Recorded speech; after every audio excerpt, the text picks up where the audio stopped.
Oh, okay, so thank you for joining me this evening. My name is Jodie Siemens from Taking Perspective, and this is just a parent information evening on a teen program that I am running starting as of the 20th of February. So for those who weren't able to join this evening, you will receive this in your email box as a video, so you'll get it then. Okay, so what we're first going to chat about is basically who I am and what I do. We'll then go into what is EI, which is an abbreviation for emotional intelligence, the benefits of emotional intelligence, and about the program itself. So firstly, a little bit about me. I grew up in Sydney, New South Wales, and that's where I did all my schooling and university work. I travelled to Queensland. I was there for 10 years, and now I've been in Melbourne for around about 16. So I've got an amazing husband and 2 boys who are now adults. I love my horses, and I have a passion for the ocean as we go sailing for 20 roughly days of the year, nowhere near as much, but try to do it as much as we can.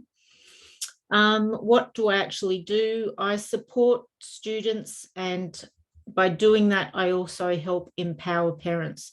So it's really about not just giving the kids the skills to whether it's organization or dealing with their emotions, but it's also giving the parents the tools also, so that when they're at home, the parents can also help the students out.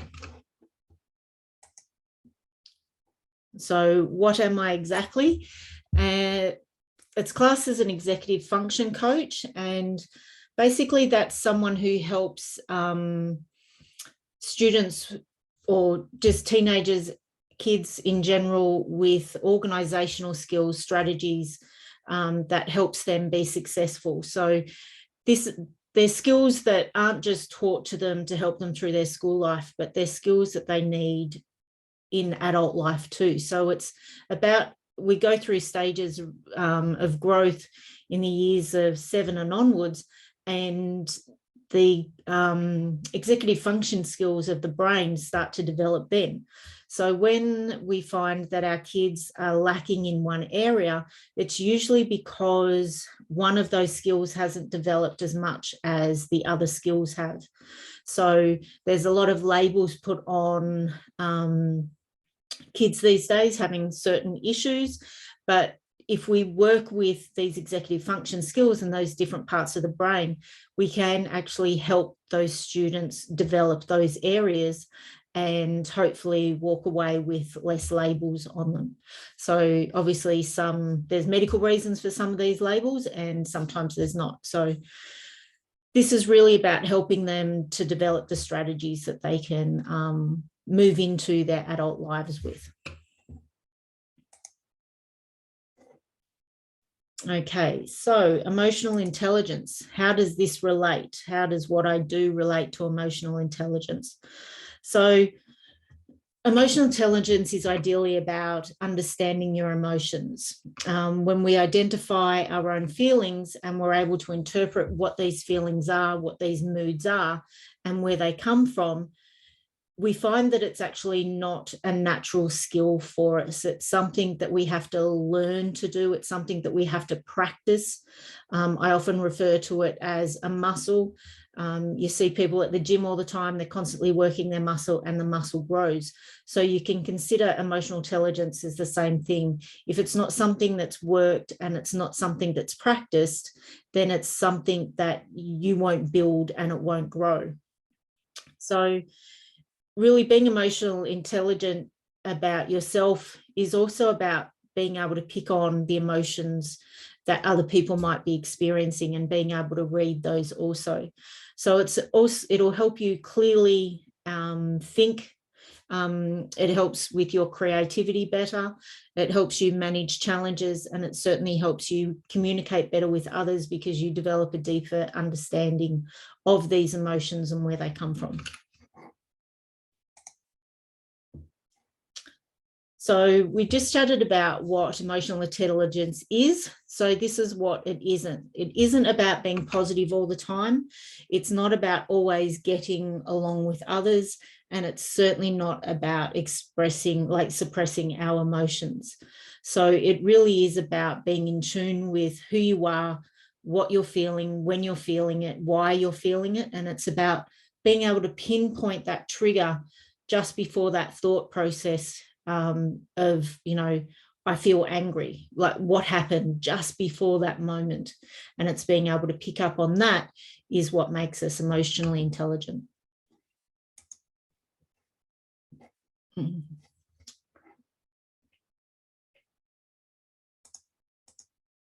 Okay, so what happens when our emotions tend to get in the way? So often, and I've member of lots of parenting groups, and I see these sorts of things pop up in these groups all the time. They discuss that they feel that their child is always like rage, or they use the word anger. They're constantly arguing with their students. So these regular arguments and these emotional outbursts is really an inability to control your feelings. It's an inability to control how you process them. So, and sometimes this can even lead to physical outbursts. So the next one is disappointment. This is about feeling crushed by failure or disappointment in yourself and your actions. You feel defeated. They feel sad and depressed a lot of the time, and they may even have an extreme reaction to even the slightest piece of criticism.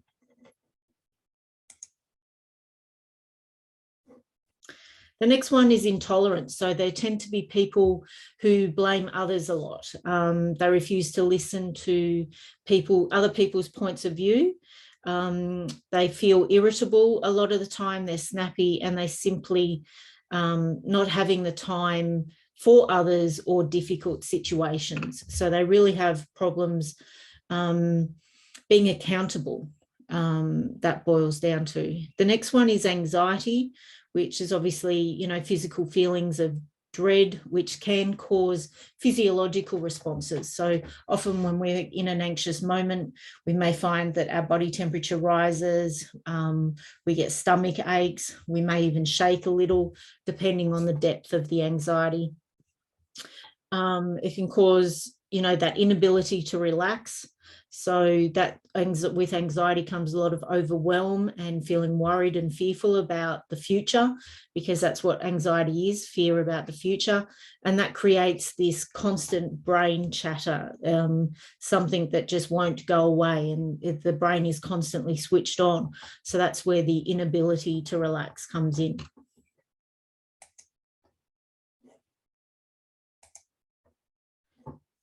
So this is just a question for the parents themselves. Can you remember a time when you allowed your feelings to get in the way of doing something meaningful? And I think we can all be guilty of that, just through general fear of the unknown is something that a lot of the time our students have to deal with.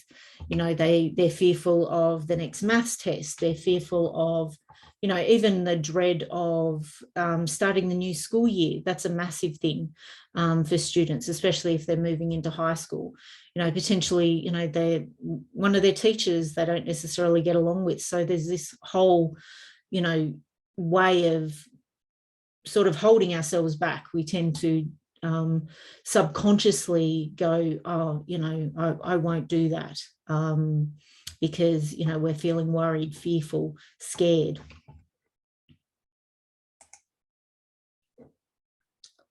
So this is just a few reasons as to why we tend to lack emotional intelligence. And one of the things is schools don't teach it. The school system has changed a lot over the years to be less than what it used to be, and that's no reflection on the teachers that we have. I think it's a case of the resources that the teachers are given by the education department. Doesn't matter whether they're private or public schools. I think it's about funding, to be brutally honest. And also that sort of stems in a little bit to, it's not talked about too often in society. So if it's not in our school life, and it's not in, society and the people around them, then it's just not spoken about. It's sort of a little bit taboo, sweep your emotions under the carpet. Another one is not enough self-help books offering an impactful advice. So, and I don't mean that against any authors out there, but there is a ton of self-help books in every bookstore that you go to. But some of the information just doesn't really get down to the nitty-gritty of the steps that need to be taken to get emotional intelligence. Another one is our cultural beliefs. So that stems through how we were raised. It could be religious issues. I know I was raised in a household where our emotions weren't really spoken of, old school Australian hardworking family, emotions weren't really discussed. So that's a part of, beliefs, whether they're religious or just the way you were raised. And the other one is consumer culture, and this one's a little bit different, but by consumer culture, I sort of mean like that everything's replaceable, everything's fixable. So it's the concept of, again, everything just sort of being swept under the carpet. We'll worry about that later, we'll fix that later. We don't want to deal with those emotions right now. We'll think about those another day, sort of scenario.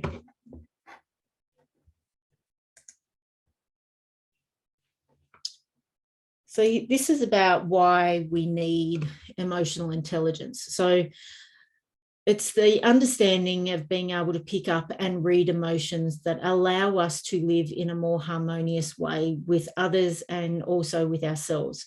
So it's essential for our mental health, and it allows us to be successful not only in ourselves, but the support of others. It manages stress, it helps with life's challenges, it helps with your day-to-day relationships, whether they're close family relationships, partnership relationships, or just school relationships. It helps identify how others do so. It also is important to help us navigate through life, because if we are able to read and pick up on how other people feel and, the situation, we're more likely to be able to respond better and, I suppose, be more social in that environment, being able to read. And there's a lot of situations where students have Asperger's or high levels of ADHD tend to be lost in this area where they're not very good at picking up on other people's emotions, because they don't know how to really deal with their own emotions. So they don't read the situation or the social environment very well. So with better emotional intelligence, we're better equipped to understand and express how we feel.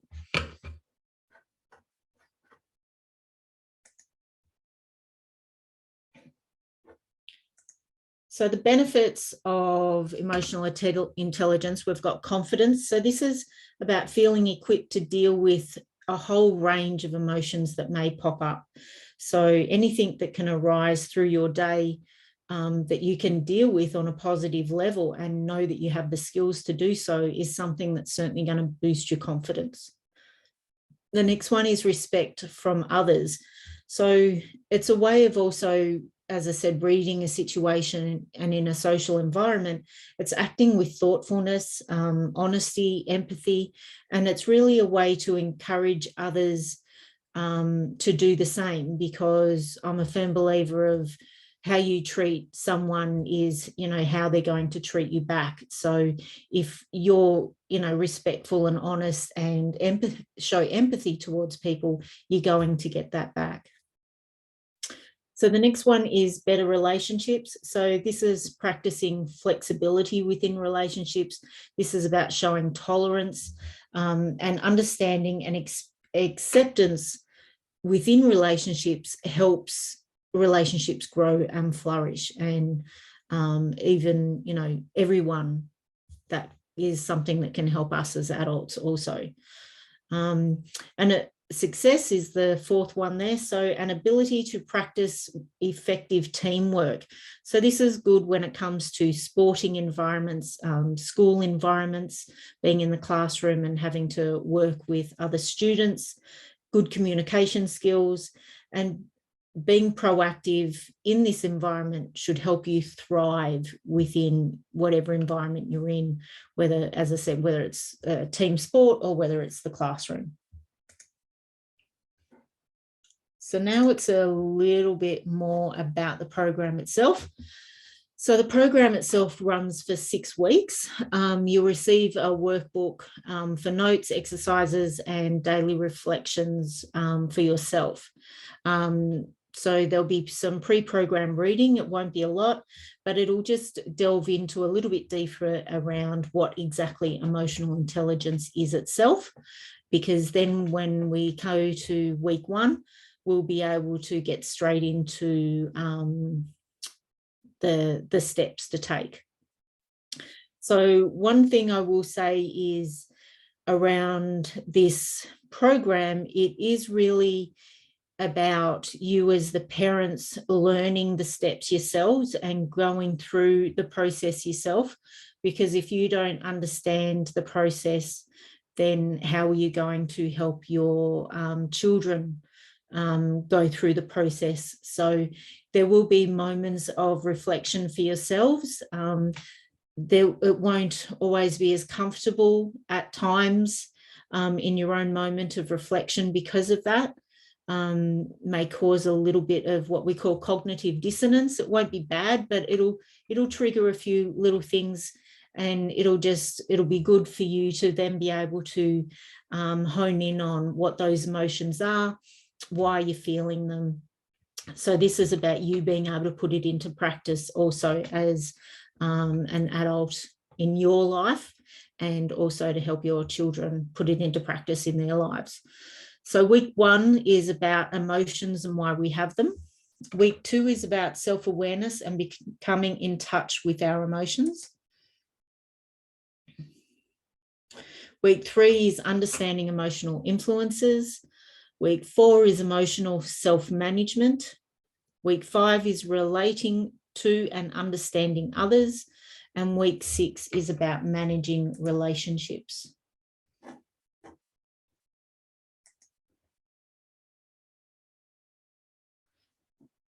So this program, it's covered over 7 sections. And as I said, the first section is a pre-program reading. As I said, it won't be a lot, but it'll help prep you and get your mind in the game of what we'll be talking about and what we'll be going through. Along with the exercises in your workbook, this workshop is an introduction to emotional intelligence, encouraging you to consider the hows, or the whys and the hows. So this is covering the basic science, theory, and research that will give you the understanding of where the principle of emotional intelligence has come from and why it's important in society today more than ever, and certainly very important for our young people in our lives.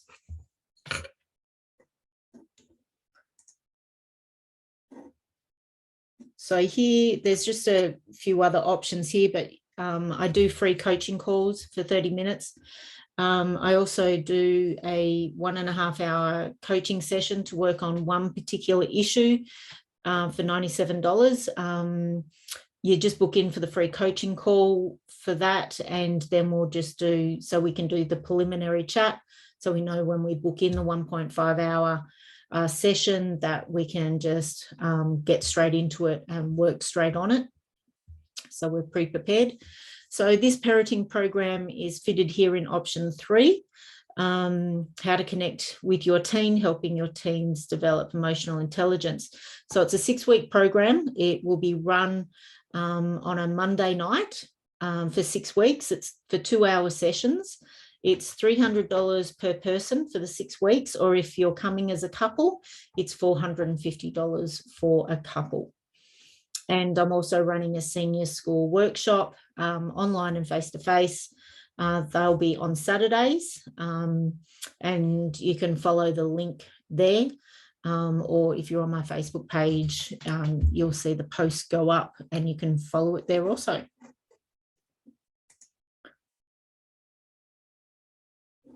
So here's where you can just find me on social media. I'm pretty much across all of them. So again, thank you all for joining me tonight. For those who are here live and for those who got this recording, please reach out if you have any questions at all.